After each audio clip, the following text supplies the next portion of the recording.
तूफानों के डर से नौका पार नहीं होती और कोशिश करने वालों की कभी हार नहीं होती। नमस्कार दोस्तों, मैं आपका अपना दोस्त इंस्पायरिंग लाइफ में आपका हार्दिक स्वागत और अभिनंदन है। दोस्तों, आज फिर एक नई कहानी के साथ आया हूँ। कहानी है बॉलीवुड स्टार नवाजुद्दीन सिद्दीकी की, जो कि आज किसी परिचय के मोहताज नहीं है। नवाजुद्दीन सिद्दीकी का जन्म उत्तर प्रदेश के मुजफ्फरनगर जिले के बुढ़ाना कस्बे में एक मुस्लिम परिवार में हुआ था।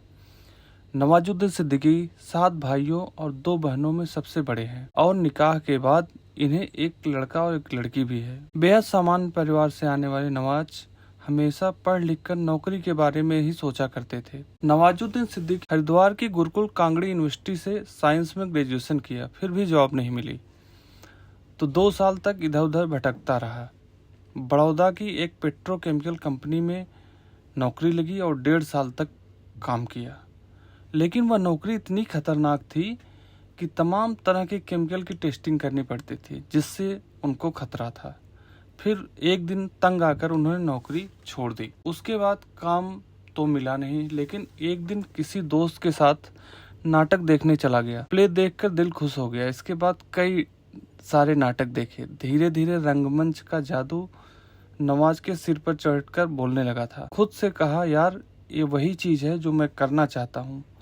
कुछ अरसे बाद एक ग्रुप ज्वाइन कर लिया। ऐसे नाटकों से उनकी जिंदगी जुड़ गई, लेकिन थिएटर में पैसे तो मिलते नहीं थे, इसलिए रोजमर्रा का खर्च चलाना मुश्किल हो रहा था। नवाज ने शाम की रोटी का इंतजाम हो सके इसके खातिर शहादरा दिल्ली में वॉचमैन की नौकरी करने लगा। जब नवाज अपने घर पर बताया कि वह फिल्मों में काम करना चाहता है तो उनकी मां ने तो उनका हौसला बढ़ाया, लेकिन उनके एक रिश्तेदार ने टोकते हुए कहा, बेटा फिल्मों में काम करना तुम्हारे बस की बात नहीं, तुमने अपनी शक्ल देखी है। नवाज ने बातें खिड़की से पीछे सुन ली और उन्होंने तय किया कि अब तो इसी शक्ल सूरत के साथ फिल्मों में काम करूंगा ताकि उनकी मां लोगों को जवाब दे सके। नवाजुद्दीन ने नेशनल स्कूल ऑफ ड्रामा में एक्टिंग सीखी और मुंबई चले गए। मुंबई में उनके पास एक भी पैसा नहीं था।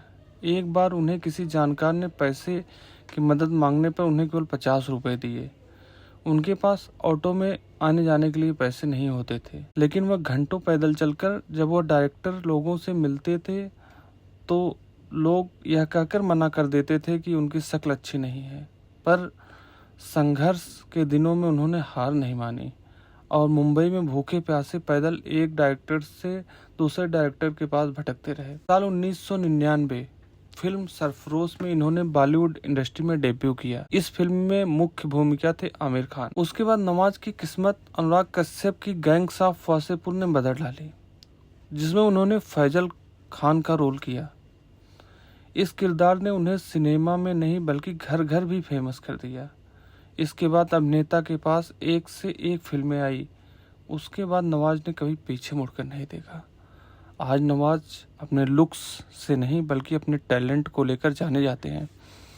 नेशनल फिल्म और फिल्म फेयर अवार्ड से नवाजे गए नवाज के लिए यह सफ़र तय करना इतना आसान नहीं था। नवाजुद्दीन की कहानी हमें सिखाती है कि सफलता कभी आसान नहीं होती।